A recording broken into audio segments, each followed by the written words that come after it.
Thank you for your support of LiGHT. While voting for grant recipients is not a requirement of LiGHT membership, we appreciate you guys being here tonight to learn more about the agencies who are requesting 2020 LiGHT funding and to cast your vote. We concluded our 2020 membership drive with 266 members, continuing as the largest women's giving initiative in the state of Indiana of those who are administered through Community. And we set another record for membership for LiGHT, so that's awesome. Through the generous support of our members over the years, the endowment for LiGHT has grown to more than $82,800. This endowment will provide a perpetual source of additional funding for the LiGHT Steering Committee to utilize for special initiatives and grants benefiting women and children in our community. As a reminder, the Wells County Foundation is a proud sponsor of LiGHT. The foundation continues to offset the administrative expenses of LiGHT so that 100% of the contributions collected are used to directly benefit women and children in Wells County. Now, to the business at hand. We have 10 agency representatives here with us tonight. I think that's right? Each of the agencies that they represent provide services to women and children in Wells County. They have each prepared a 2-minute presentation describing their requests. They will be called to the podium in alphabetical order. At the conclusion of all the presentations, you will be asked to vote for your top 3 choices. Feel free to take notes on your ballot sheet as the presentations are made. The total amount available to distribute in grants this evening is $9,800. For those of you watching the presentation online, please complete your ballots and return them to the foundation office by 4 p.m. on Friday, October 23rd. Now it's my pleasure to ask LiGHT Steering Committee member Rhonda Shaw to come forward to lead us through the agency presentations this evening. Good evening. As she said, I'm Rhonda Shaw, and as she also said, we have 10 agencies who have requested LiGHT funding for this cycle. I will call them up in alphabetical order. Each representative will get 2 minutes to describe the purpose for which they are seeking the grant funding. So to start us off tonight, we have Adam Carroll from Brick House Farm. He's requesting $2,500 to provide counseling services to teens and families in adoptive foster care. So Adam, you can come on up. Thank you for all for being here. My name's Adam Carroll. I'm with the Brick House program of Love and Shepherd Ministries, and we provide free counseling to foster and adoptive families in the Adams and Wells County area. One of the things that I've learned over the years of working with families over a while now, I don't remember how long, but a while now, I've been working together with families. One thing I found about every family is every family wants stability. We want things to be calm, want things to be peaceful. And for many families, that is a struggle. That is a very hard thing to do. And for our foster and adoptive families in our community, sometimes that can be an additional struggle from what it would be for non-foster and adoptive families. One of the things we found is that for foster families, support for the biological teens in the family is sometimes hard to come by. Those services aren't always provided by other organizations. And for families that adopt their teens or adopt their kids, those services cease. So we're able to step in and kind of fill in that gap for them. In the past year, we've been able to provide over 500 hours of free counseling, 15 to 20 hours a week, 15 to 20 clients a week that we work with. We plan to continue that in the upcoming year and perhaps even expand our services. But throughout that time, we've been able to see many families find that little bit more stability of what they're looking for. One family even mentioned to me that they feel like they have their joy in parenting again and that they recognize their son again. And to me, that is a good thing to be a part of. I'm excited to see what the future holds, and I appreciate the consideration for support. So thank you for your time.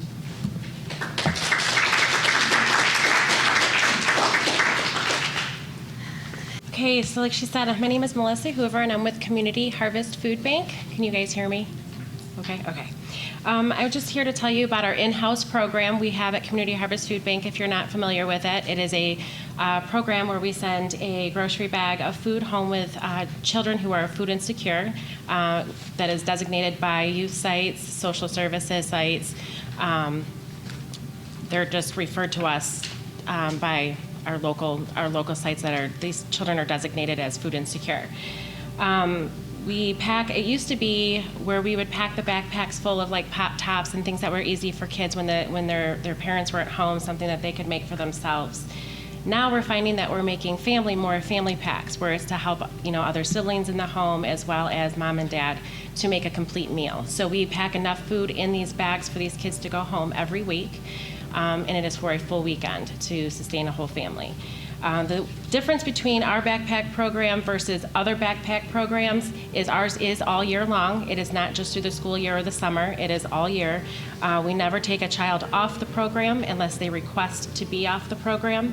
One thing that we found here in Wells County during COVID is that you have 600 more kids that are in need that we have designated food insecure, which now brings your total to 1,629 children just here in Wells County that are food insecure. So right now, more than ever, it is a dire need here in Wells County. You guys used to be 1 in 6 children that were designated food insecure. It is now 1 in 4. To give us this grant would mean so much to us. It would technically give it would feed 3,600 children, or meals, I should say, I'm sorry. So $2,500 would do 3,600 meals. So we just want to thank you for this opportunity and for your consideration. Thank you.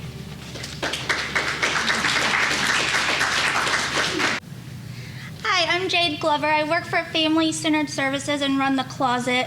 The Closet serves families with children under age 6 in Wells County or those that we're serving. Many of our clients are in multiple programs, like Healthy Families and Mentor Moms, and then they come to the Closet. So there's no requirement other than to live in Wells County and have a child under the age of 6. We give things like clothing, diapers, wipes, socks, shoes, and other necessities. Many of our families, they work full time, and they just can't make it. They can't make ends meet, and we know how hard that is as parents when we need something for our kids.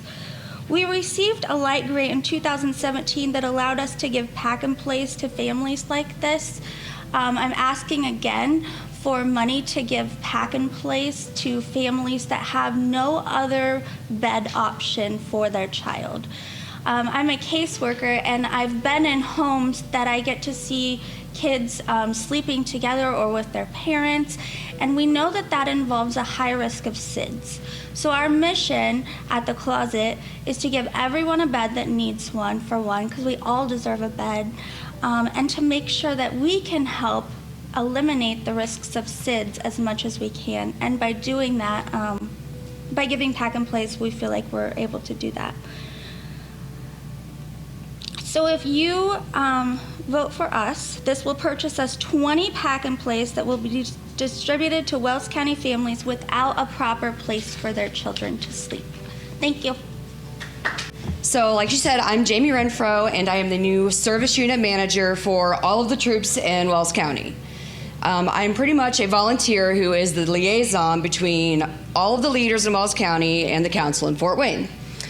So I volunteer all my time to coordinate girls, to help them get with troops that they could possibly have a great influence in the community. A lot of our troops focus on community service, giving back, building strong character. Many of you may have gone through a scouting program at some point in time, and I'm sure that you have developed great memories, fond friends, and probably a lot of life experiences along the way. So with COVID, financial times are hard. And although it is not a great fee for joining Girl Scouts, it's only $35. If you sign up for financial aid, it's only $10.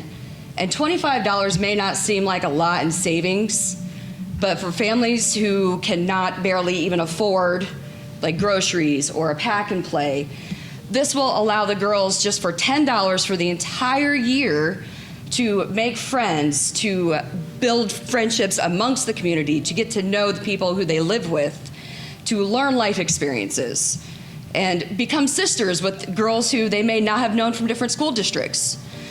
So I believe that through your funding, we can help girls build and grow and become stronger, therefore stabilizing what was once a great community great community with camps and everything.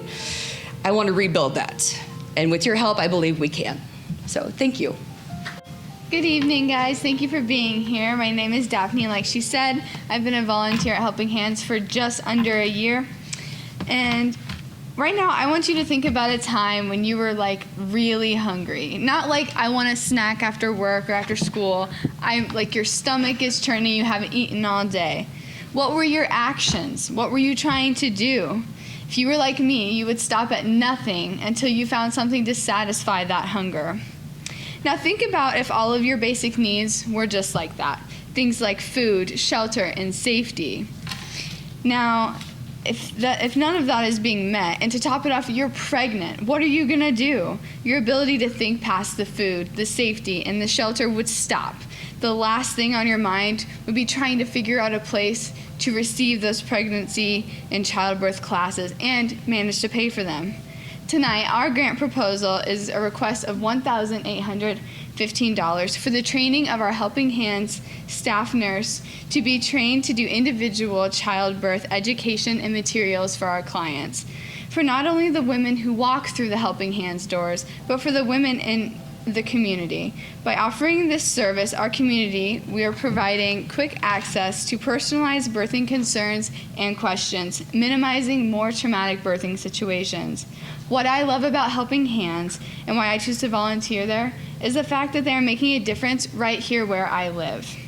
Their work is improving the lives of countless women in our community in a wide variety of ways, some of them whom I've even attended school with.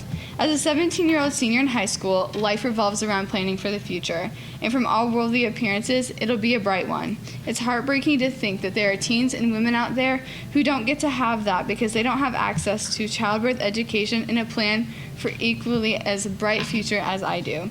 Your fulfillment of Helping Hands request will ensure that expectant teens and women will have access to childbirth education despite their life circumstances. Thank you. Hi. The Forgotten Fourth Trimester program will come alongside women and families in Wells County to help them in those weeks and months after baby comes home from the hospital. We spend so much time as we're pregnant being excited and preparing for the pregnancy and the birth, but there's little good information out there about how to care for yourself in the postpartum period. This will lead to higher rates of postpartum depression. Women feel isolated and alone, and we never want that. We want them to feel supported and have the resources that they need. So we're asking for $2,500 that will go toward professionally done videos produced right here in Wells County. And these videos will be about 10 minutes a piece in length, and we will send them to our participants at 1 to 3 videos a week. At the end of the week, we will get together in an in-person live platform to be able to discuss what did you learn in the videos, what were your takeaways, how can we implement that into real life, and to offer support and encouragement for these women so that they're not alone in this time. So we're gonna do that through local professionals who are experts in their field. They will join us in these videos to make videos so that they have a different face and different resources in the community so they don't get burned out hearing from the same person week after week, and they'll be able to learn a wide variety of topics.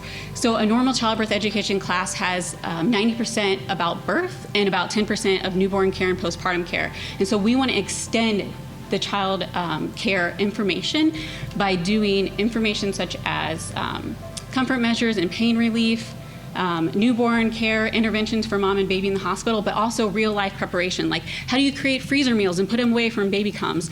How do you nourish and heal the body after having a C-section or having stitches? And how do you exercise and eat well? And how do you feel normal again? How do you figure out things like, when do I take a shower?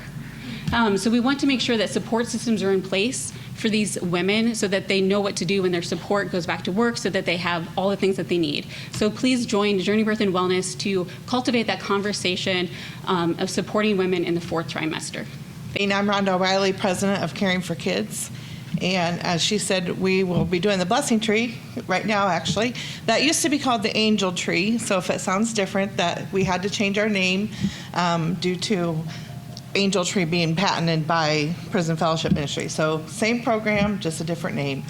But we provide gifts to families in Huntington and Wells County. As she said, this year we cut our numbers back a little bit because our funding is down with not having to be able to have our fundraiser.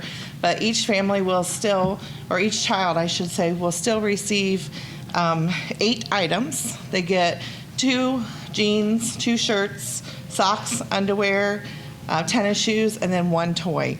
So as you notice, I said 1 toy. Everything else they get are basic needs. So it's the community buys a lot of these gifts through the angels that'll go on the trees, but we pick up then what's left.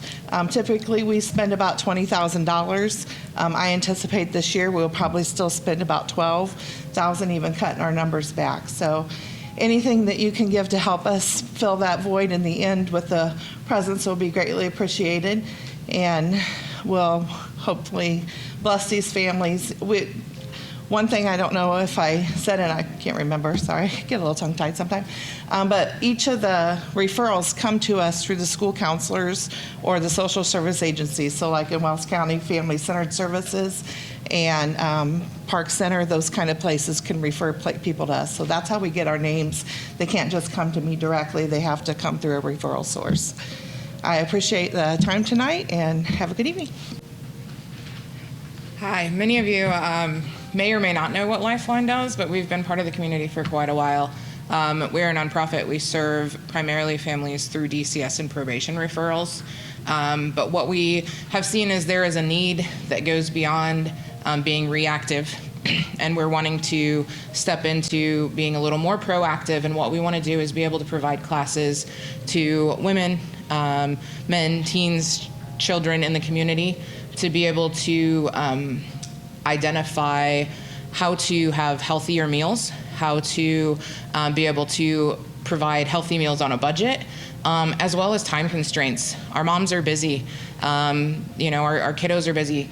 And so being able to provide, we want to do some 3-hour courses that would cover meal planning, would talk about couponing, budgeting, how to do quick and easy meals that are still efficient and healthy.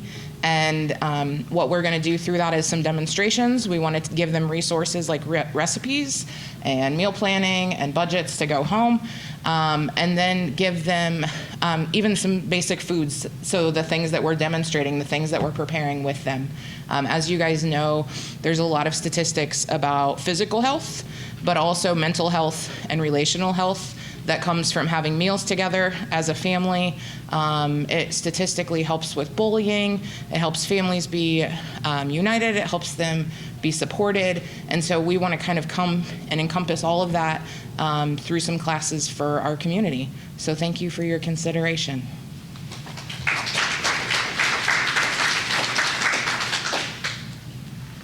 Okay, and next up we have Rachel Owen for Park Community Church, and she's requesting $2,500 for Food Fight. Good evening. As a lot of you are aware, Food Fight is a program that I started in 2015 to cover the negative balances of school lunches in Wells County. I started as something that was close to my heart with a family member that was struggling with some meal issues at school, and I started looking into it in our own community to see what that looked like here in Bluffton and around us. And unfortunately, it was quite a problem. From more teachers that I talked to and more people that I spoke with, this was quite a concern that a lot of kids and teachers actually taking money out of their own purse to pay for lunches. So I started this with a bake sale, $200, and just went from there. I kept thinking, this isn't something I want to do, but God had other plans, so I just kept going with it. And now we do a cornhole tournament every year to kind of do the fundraiser. Otherwise, God has just been providing 2 years that I've gotten the LiGHT grant, so that has been wonderful for this community. And we also added another church that's been helping, First Reformed here in town, was able to get us to start giving money to Adams County schools as well. So to date, we have actually given over $32,000 to the schools since 2015. And that's been money that's been used. So, I mean, that shows the amount of need that's still here. And even with coronavirus and everything going on, and the schools in Wells County actually got grants to cover the school lunches until the end of the school year. Not the end of the school year, sorry, end of the semester. But they have informed me that they know it's going to be bad. second semester, and it was bad to start the school year. So just keep us in mind, and thank you for your time. Hello, my name is Brenda Jank, and I'm the founder of Run Hard, Rest Well. We know how to run hard, we don't know how to rest well. Run Hard, Rest Well is passionate about what we call restorative wellness, and that's basically bucket theory 101. We can't give what we don't have. COVID-19 has been an incredibly bucket draining time, and top on that list are teens and teachers. Last year, we had an opportunity to begin to bring our message to teens through a NASCAR theme and the idea of strategic pit stops that help kids refill their buckets. At the end of our sessions, kids were coming up and going, "Where have you been? Why have we never heard this message?" And teachers came up to us and said, "Would you take this teen program and bring it to us as teachers?" So, as COVID hit, we knew we have to get this message into the hands of teens and teachers. And so we have come up with a video series, interactive, on fire, 6 video sessions that can be used in the classroom as well as online. Run the race. We are here today because together, with $2,500, we can bring this to the Wells County students. That's Bluffton Harrison, that's Norwell, that's Southern Wells. 2,600 kids, 6th through 12th grade, 300 teachers. Will you help us? Will you partner with us together so that we can help teens and teachers run the race with hope, with resiliency, and with joy? Together, we can bring back the joy. Hi everyone, I'm Laura Jennis, member of the steering committee, and it is my responsibility to give you the ground rules for voting. It's a little different this year, so thank you again to the agencies for your presentations. We have a difficult decision ahead of us. So each member of LiGHT who has made a minimum annual contribution of $25 by August 15th shall have voting privileges at the annual fall business meeting. Members shall be permitted to cast one ballot indicating their top 3 choices. This year, being sensitive to those who are not comfortable attending group activities due to COVID, we are videotaping this meeting and permitting mail-in voting. Again, we have $9,800 available to distribute this year. Please mark your ballot sheet as follows. Number 1 for your first choice, 2 for your second choice, and 3 for your third choice. It is important that you vote by assigning numbers to your choices and not just X's or check marks. Please do not split any of your votes into halves. I know, everybody was thinking that, right? LiGHT steering committee members will collect the ballots when you have finished voting. And so due to the addition of the mail-in voting option this year, votes will be tallied following the deadline for submission of the mail-in ballots on October 23rd. The results will be released on Monday, October 26th through various means of communication, so you will know who won. So that concludes our meeting this evening. I want to thank each and every one of you for coming and supporting the LiGHT program. And then after you have finished voting, we have pie and cider available, so feel free to help yourself and visit as long as you'd like. Thanks everyone for coming.